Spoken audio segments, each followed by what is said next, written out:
Kapag may nag-message po na ganito sa ating Facebook page ay wag po tayong agad maniniwala. I-examine muna natin yung structure ng sentence or ng paragraph na ginamit ng nag-message. So dito ang sabi, we regret to inform you that your page and your Facebook account will be deactivated due to repeated violations of community standards. Okay, sa first sentence niya ay meron na daw tayong repeated violations of community standards. Pero wala naman po tayong violations. So paano natin ma-check kung meron tayong violations ng community standards? Check po natin yung ating, kung merong violations yung page, ay pupunta po tayo sa page quality. So pangatlo po siya, page access, page management, and page quality. Sa page quality, makikita natin dito kung meron ba talaga tayong violations na ginawa sa Meta or sa Facebook. So dito, ang makikita natin ay community standards violations. So wala po tayong violations. Balikan natin ulit yung message na natanggap. Third paragraph, ang sabi dito, if you believe that this deactivation is a mistake, we encourage you to submit an appeal to business support by following the link below. So kung makikita natin yung link ay hindi siya normal na website or link. Ito ay shortened version ng link. Kumbaga meron tong itinatagong mahaba pang mga link na makikita natin mamaya. Ipindutin ko ito sa secured browser, itong URL na to, para makita natin ano ba yung laman ng URL na ito. Ito yung kinopy natin na URL na galing doon sa mismong nag-message. So click natin, press enter.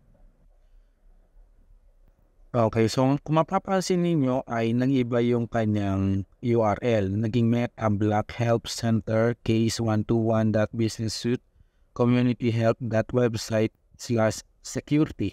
So naging mahaba siya, and mapapansin nyo po doon sa kanyang security ay it's not secure. Ibig sabihin, hindi ito legit website kasi wala siyang SSL certificate, no? Sabi dito, your connection to this site is not secure. Tapos mapapansin natin, meron siyang ganito para magmukha siyang legit na website. Pero dito pa lang makikita natin agad yun sa URL niya na hindi ito galing sa Facebook dahil iba yung kanyang domain. Ang kanyang domain ay .website. Hindi siya .com. Hindi siya .edu or anything else na related sa isang domain na secure. Okay, so tingnan natin. So pag click po natin ito, and click natin yung continue. Tapos, ang sabi dito, your account has been restricted. Account will be locked after 48 hours. Okay, so click natin yung verify.